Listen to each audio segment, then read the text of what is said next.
Thanks for tuning in. You're listening to the best animated shows ever, so far, with MC and Troy.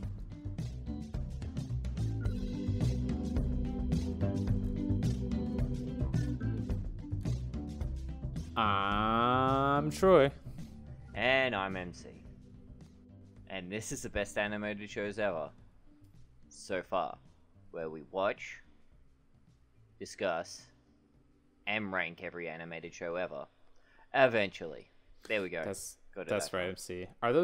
Do you have your roving pack of motorcycles running around outside right now? Or is that the demons in your microphone making noise? That'd be the demons in the microphone making noise. Good. Then the listeners won't hear that because it's on your streaming microphone, not your recording microphone. So I just sound like a crazy person. MC, can I tell you why I sound like a crazy person?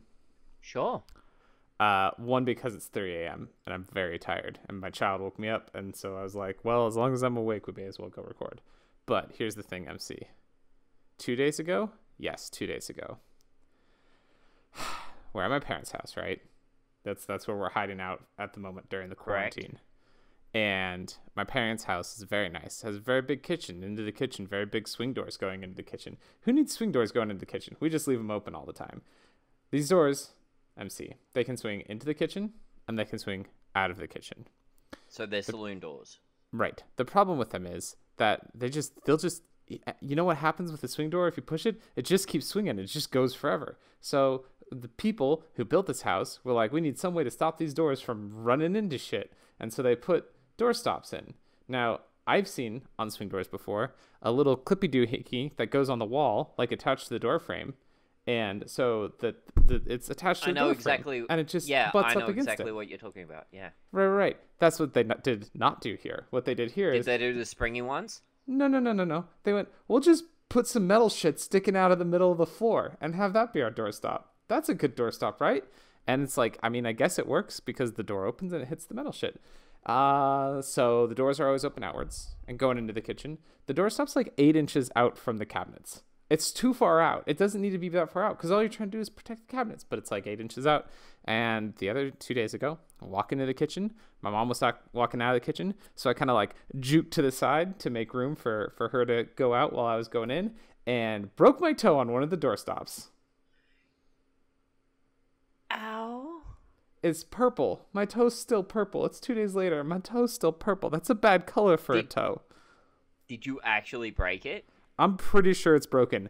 The the day it happened, I realized, like, because for a while I was just like, ow, ice, ow, I hate everything. And then I like poked it and just the tip of the toe wiggled. And I was like, it shouldn't do that. That's not what toes do. So it's been taped up in some sort of bandage or another for the past 2 days. And it sucks. It's not my littlest toe, but my second littlest toe. And so I've got tape right now going around my 3 littlest toes. So it's like, it's big brother and little brother are holding it up Weekend at Bernie style going, it's okay, toe. You're doing fine. You're doing great. And as long as I don't bend my toes too bad, I am okay. And then when I do bend my toes too bad, I scream in agony. I'm not sure if you can see them. Busted up my knuckles a little bit. Yeah. Getting into a fist fight at the local drinking establishment? No. If that was the case, the cuts would be up on these knuckles, not the middle knuckles. Why do you know that? Raised by soldiers, taught how to fight from the age of 4. All right, fair enough. You have to punch all those kangaroos too.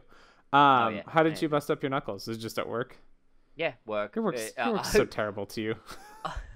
I was in the. I work in a factory where we make plastics, and I specifically make truck mud flaps. The ones with sexy girls on them only.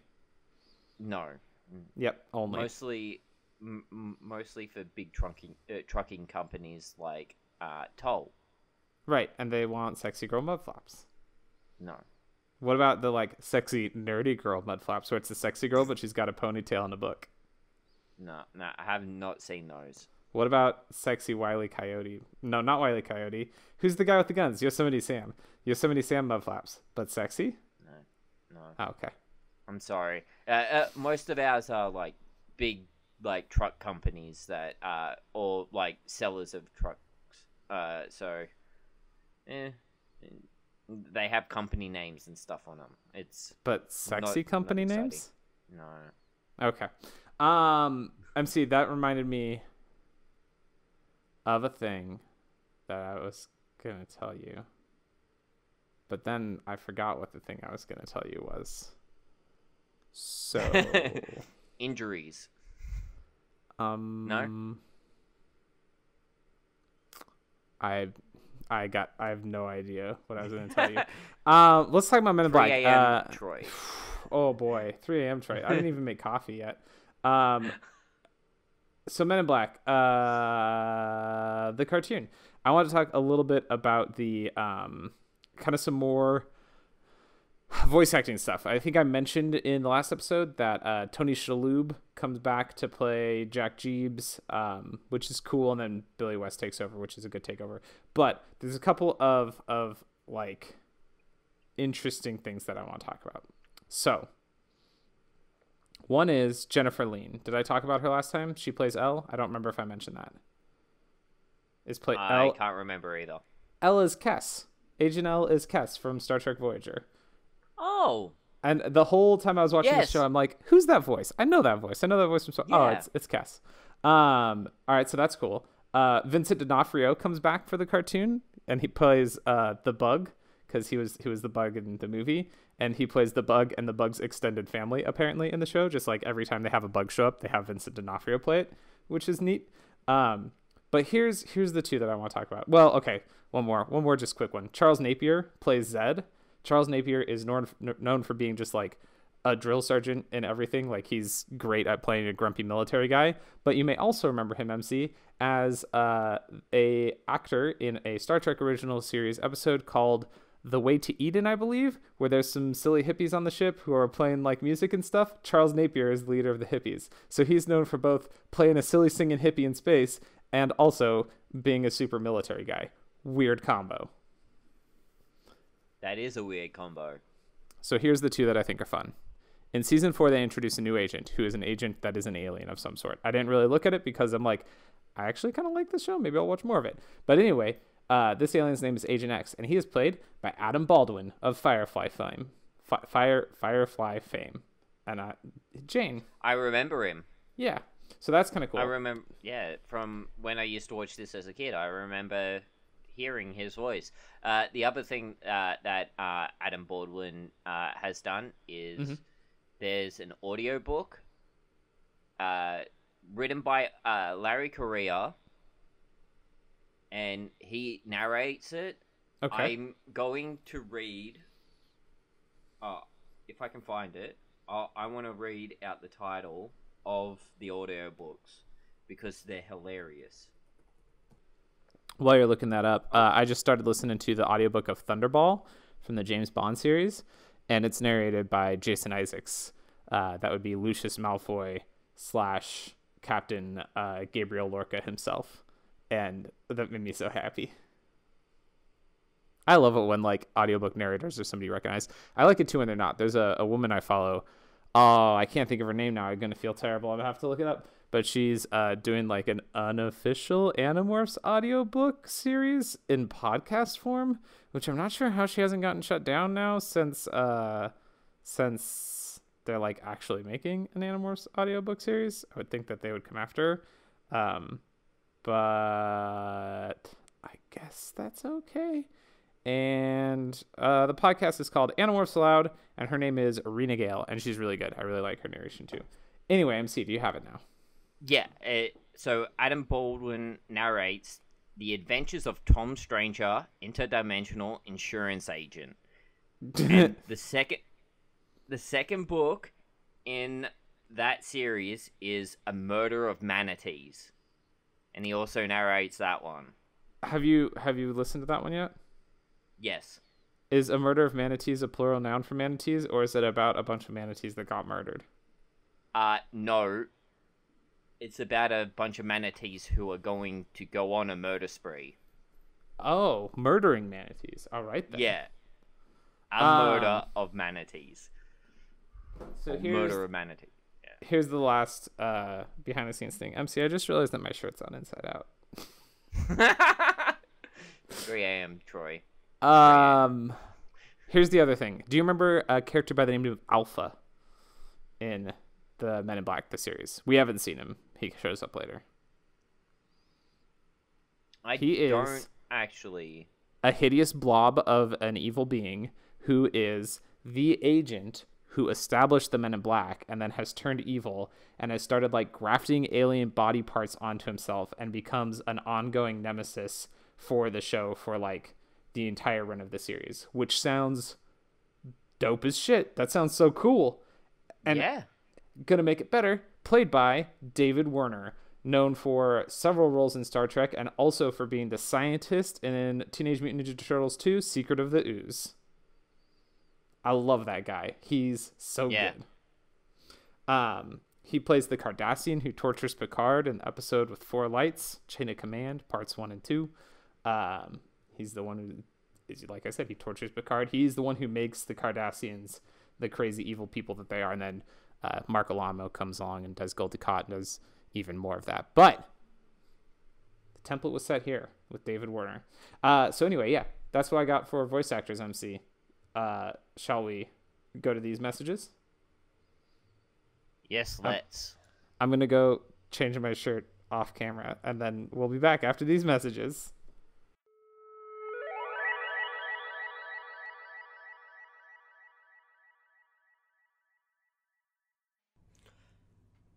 Hello, you beautiful YouTube watchers. If you enjoyed this, don't forget to like and subscribe.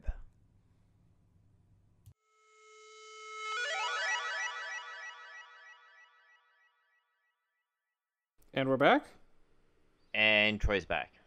My shirt's backwards.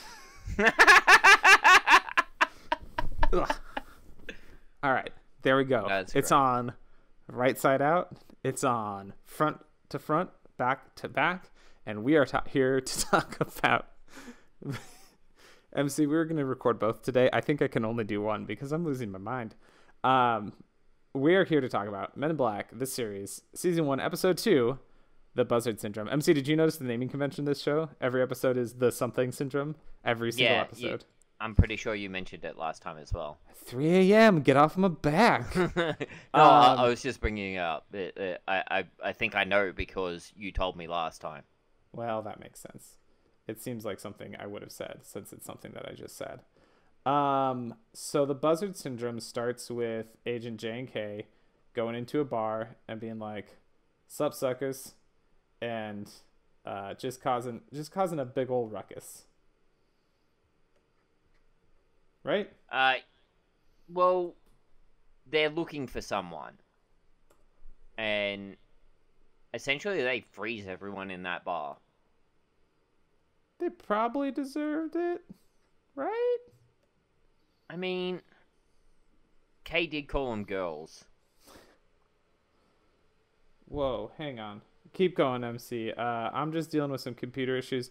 Tell me what happens. I'm sure my computer's fine, maybe. Oh, so once they freeze everyone, well, they kind of walk in, demand to find someone, and they don't even walk in, do they? They like bust the doors down. I mean, that's the only way to enter a bar because you're looking for someone is to kick the doors in, right? Yeah, they're looking for Jimmy someone, or something like that, and they find the guy, and he goes to punch Kay, and Kay puts up his hand, and Kay has a device on his hand that issues a shock to the guy, and then Jay's like, "Hey, wait a second, that's a good guy," and the head opens up, and it's one of the little guys in the head. Right. And then what happens is the little guy's head opens up, and there's another guy who's in there, and he pulls a gun on Jay and shoots him out the bar.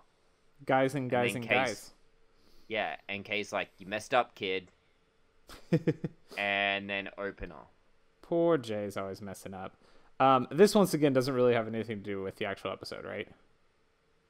Like that, it's just a little one act play about them, not actually something relevant to the whole plot. No, I don't think. I think it's just to set up why they're in talking with Zed essentially. Because Zed's like, that J kid, he kind of sucks. Yeah. And K's like, yeah, that's true, but he's my kind of sucky kid. Come on, can I keep him? I'll feed him and brush him and take him for walks every day. And I'm pretty sure Zed says something like, "You did good," and Jay's like, "Oh, thanks," and he's like, "No, not you, you," and he's talking about Agent U. Oh, right, because Agent U took over. That's Yeah. apparently, when I was reading about this show, that was one of the things that came up as like an ongoing gag of the show, is people mixing up Agent U with the word you. So the team gets sent off. They're gonna go investigate a crash site where there's a ship and all the woods are burned down and stuff. And Agent L's there, and they're like looking for the person from it. And ultimately, what they find is Space Cop, who is the guy in I can't remember what he said his name was. I can just actually remember his actual name. Yeah, his actual name is Buzzard. We'll find out later. Yeah. But Space Cop looks like he looks like a Jonah Hex character. He's got like a big black trench coat with the collar pulled up and like bandages around his face and a big cowboy hat. And he's like, "Yeah, totally cool Space Cop." And Agent K's like, "Cool. I like Space Cops." Yeah, and he says, "Oh, so you worked with this guy?" And he says, "Unfortunately, yes." Mm-hmm. And of course, Jay's already screwed up at this point because before that, they go to the crash site, and he leans on the ship, and Elle's like, "You might not want to do that because it might be booby trapped," and it blows up the cleanup vehicle. Yeah, that's right. She's like, "We're gonna need a cleanup team," and then it blows them up and just like, maybe 2 cleanup teams.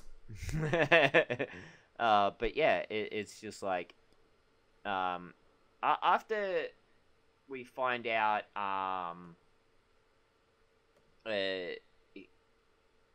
Buzzard, who is pretending to be a cop, is there to track down the entity or the alien who crashed in the ship.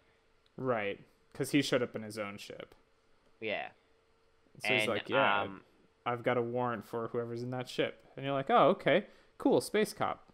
Good to know." Yeah. And then we get a scene with a kid going out to a shed. And there's this cute little fluffy alien in there. It's a cute fluffy teddy bear alien. It's adorable. But we don't actually see it then. We just see the kid's face light up. Yeah, very, very E.T. style. You're like, "What's he got in the barn?"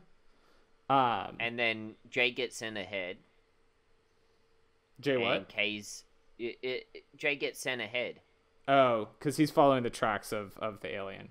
And he's like, "All right, we're going to find it. Here's a cool barn. Let's see. Dive in. And, it's a little kid playing with his cute fuzzy alien with weird googly eyes." And Jay's like, it's adorable. Well, I mean, this is also the time when Kay relays to L, like, "Hey, this guy's worked with that guy," and then Zed's like, "There's never been that guy in that police force." Cool secret codes where he's like publicly telling him like, "Oh yeah, it's cool. We can trust this guy that I'm standing right next to. He's super cool because he worked with Johnsonathan." And Zed's like, "There's nobody named Johnsonathan. That's not a name." But the alien doesn't know that because he's an alien from Alien Town. But yeah, Kay sort of susses him out, and then we get to see the fluffy Jay find the fluffy little alien being, and he's like, "That's a kid. Get away from him. It's a dangerous dog." But it's so cute. It's such a cute little alien. Just let the kid have his cute alien. Meanwhile, back with Buzzard and Kay, Buzzard's like, shit, you totally know I'm a bad guy, huh? And Kay's like, yeah, pretty much known you're a bad guy the whole time. And he's like, well, check it out. I've got a cool lava freezing gun. It's kind of like your icer that you used last episode, but it puts you into molten rock. Bye. Yeah, and he, like, pulls it out, and Kay's like, I've never seen a police officer use one of those. And he's like, you never will. Right after he shoots him with it. Like... There's a great exchange. We haven't gotten to it yet, but I love it. Okay, we'll get to it. Okay, so then Jay doesn't know what's up, and Jay's like, check it out, I found the cool squishy alien, and the cop guy's like, oh yeah, it's totally evil, I'm gonna go ahead and take it, because Jay doesn't know that he's a bad guy yet. And so Buzzard walks off with the little puppy alien, and then I think Zed calls... Talk about the restraint? The restraint... The alien restraint thing that the guy puts on it. Oh, it's the weird like octopus. Octopus, yeah. That's not a good handcuffs. Don't use octopuses for handcuffs. How weird was that thing? And it was like squirming when he was handing it over. It's not good. And yeah, that's when Jay gets the call, and it's like, hey, shit's up. Shit is up. Don't trust that guy. And Kay is frozen in rock. Go break him out. And then Kay just sort of busts out anyway. After Jay shoots it with the noisy cricket and goes flying. He tries to hit it with a crowbar, he shoots it with a noisy cricket, and then Kay just gets himself out. And he's like, yeah, I used my cool gun. Remember that icer gun? See, this rock is hot, and ice is cold. So I did that. Now I'm out now. Oh, well, what he actually says is, any fast-moving molecules is stopped dead. Well, yeah, that's what cold does, MC. It slows down the movement of molecules. Yeah. It's also so why your batteries die. They're like, all right, we got to track this guy down. Zed gives him some information. He's some kind of bounty hunter. And this is where we get, I think this is where we get to the scene I like, which is the gunfight between Kay and Buzzard, where Kay's like, what kind of gun is that? And he's like, oh, it's a Regellian Snipple Snapper Mark V. And he's like, oh, that's pretty cool. That's how I remember it as well. I've got a Mark 6. Bam! Check out my big gun dick. And then they shoot at each other a whole bunch. And it's great. They just keep pulling out different guns and one-upping each other. Yeah, except for right at the end, where they have the exact same gun. And they blast each other with it. And then what happens is, because you've got two of the same kind of energy hitting each other, it's like when the the blade ship and the bug ship shot at each other in book 11 of the Animorphs, and then it caused a Sario rip, and the whole team went back in time by like a day and ended up in the rainforest, and they couldn't figure out how they were going to get home. And it turns out that because they were like living in two places at once, the only way that they were going to get home was if one set of them died. And so as you're reading this book, Jake just watches, like, it's from his perspective because the Animorphs books are first person. You watch him see his whole team get killed, and then he ends up diving headfirst into the gaping maw of Visitor 3's morph form, and he dies and then wakes up again just before they stole the bug ship and went on the adventure that caused the Sario rip to happen. And he's like, hey, you know what?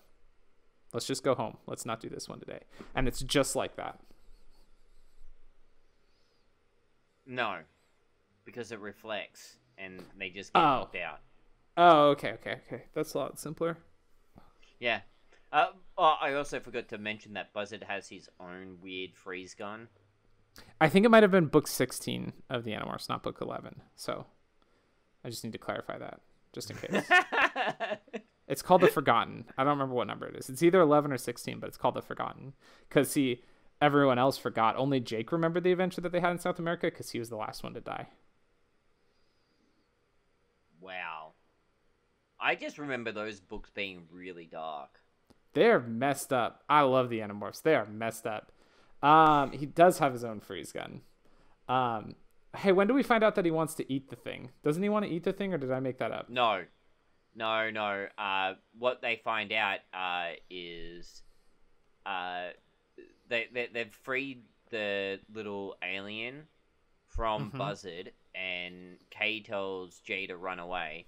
And what they discover in the little fluffy alien ship is a bunch of equipment, like medical, surgical stuff, sharp edges, and then inside a hole in the ship, and there's a bunch of skeletons. Oh. So that was on the fluffy alien ship. I thought that was on Buzzard's ship. No, that's the fluffy alien ship. Because the story that the guy said is actually true. It's carnivorous, and it likes eating sentient creatures. So why did this guy have to be evil then? Why didn't he actually work with them? Because he's a bounty hunter, and they're the MIB, and they're actually supposed to, like, it's like counties and police forces. Okay. So I mean, well, I guess it's like he's like a rogue vigilante who's trying to track this guy down, and they're a police force. Okay. All right, fair enough. Jay like gets frozen. Jay is like, I don't want to go on ahead, and then he gets frozen, and then Jay. Is this where we're going to talk about how the fluffy little alien keeps licking on people, and then you discover he's licking on Jay because he wants to eat Jay, and he starts trying to bite his arm and turns into a big ugly creature? And he's got big teeth, and now I'm thinking of, I just started reading the first book in the Witcher series.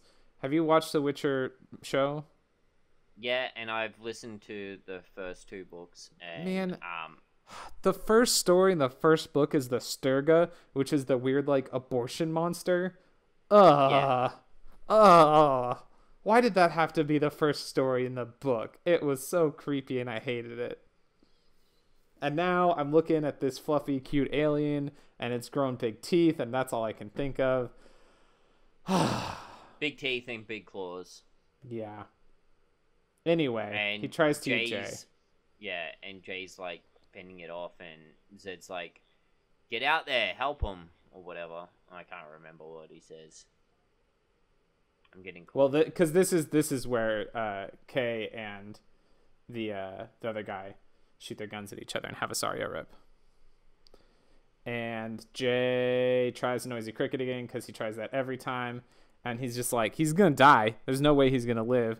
And then Agent L shows up on a hover motorcycle, which is some dope shit. They should be taking hover motorcycles everywhere they go. And then I think this is where you get like the MIB army coming in, right? Well, Jay starts throwing his clothes at the beast, and then the kid turns up, and it turns back into the small creature. Yes. Throw your clothes at it. That'll stop him. When has that ever worked, Jay? Yeah. And then we get the army of Men in Black, which happened in the first episode a little bit when there was the attack inside of Men in Black headquarters. There was a bunch of like jackboot Men in Black guys who came running out. And then this time we get it where they're like coming over the hillside. And I think that's such a cool visual. I like the idea of the Men in Black as like a mass unit rather than just two folks, which I suppose means I should go watch Men in Black International because I think that's what it's about, but I haven't seen it yet. Well, the whole Men in Black coming over the hill happens when Buzzard is like trying to get away, sort of thing, and then Jay's like, "Hey, I got my guy. Your guy's getting away, it seems like," and that's when a small explosive happens in the ship, and he's stuck in space forever. Yeah, and they're like, Kay's like, "Yeah, planted a small explosive device on his ship. Not enough to kill him, but it'll have knocked out all the engines on his ship, so he's just going to float." And it's like, whoa, okay, all right, Kay, okay, then, that's okay, huh, all right, Kay. Then they neuralize the kid, and it's the end of the episode. Yeah. MC. Yeah. It's time for best and worst first. I'm going to go first with my worst. My worst thing about this episode is Jay. Listen, in Men in Black the movie, I love Jay. He's funny. In Men in Black the TV show, I feel like they just made him whiny. And I hope that he gets better later on. But in this, it's just everything that he did was like, oh my goodness, this is so overwhelming. And I'm like, dude, put on your big boy pants and shoot the little girl with the calculus book in the face because that's what you do. Don't be this little whiny jerk about it. Just get shit done. And he's like, I'm going to throw my coat at it and see if it'll leave me alone. And I'm like, dude, stop it. Yeah. The worst thing I think is the alien. Okay. Little fluffy alien. Why is the fluffy alien the worst thing? Because it tried to eat that kid. Yeah, well, that's not a good thing to do. That's fair. How about your best thing? My best thing is pretty much Kay during the whole episode, and him just not the whole episode. I think the pulling out multiple weapons. Mm-hmm. Bit like that big fight at the end. That's probably my best bit with Kay. That fight's really fun. It's good. Kay was my best thing as well. Specifically, I said, damn, Kay is cold because of two things. One is the explosive on the ship. That is dark. That is a dark way to deal with a villain. Just being like, they're going to float in the emptiness of space for eternity. Like, shit, dude. That's mean. But also, the way he brainwashes the kid at the end just seems... like, I don't know. Like, I get it. You're the Men in Black. That's kind of what you got to do. But Kay seems to, like, be excited about it. He's like, I'm going to brainwash a child. And I'm like, dude, that's not so cool. And Jay's like, you're going to be a Men in Black agent someday when you grow up, kid. And Kay's like, no, he's not. He's not going to remember any of this. He's not going to remember you. He's not going to remember me. He's not going to remember his name. He's going to forget what ice cream tastes like. And this is, it's cold, Kay. It's cold. He doesn't say that, but it's implied. Might. It is implied. That he will forget what ice cream tastes like. So that's it. That is season 1, episode 2 of Men in Black, the series. Thank you for joining us on this weird episode. I am so tired, MC. I'm gonna go lay down on the couch somewhere. Hopefully you will take a nap, and maybe later we can record episode 3. Maybe. If not, we'll get it tomorrow. Yeah. Because we're anyway, we'll see. Until then, though, whether we record today or tomorrow, you won't know because you'll hear it next week on the best animated shows ever so far. So until then, don't change the channel. MC, should we try and say it at the same time? Let's try and say it at the same time. Okay. Until then, don't change the channel. I'm stealing that from the Empty Bull. The Empty Bull does that at the end of every episode, and it doesn't work at all. And you know what? Justin McElroy, I love you and your stuff, and I'm stealing that bit, and we're doing it here today. One more time, MC. Until then, don't change the channel. Change the channel. This is dumb. Thanks for listening to the best animated shows ever so far. Find the show on Twitter at BaseSFcast or email us at basesfcast@gmail.com. That's BASESFCAST.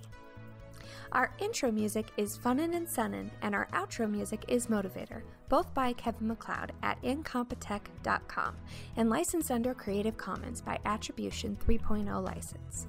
Thanks again for listening, and tune in next time.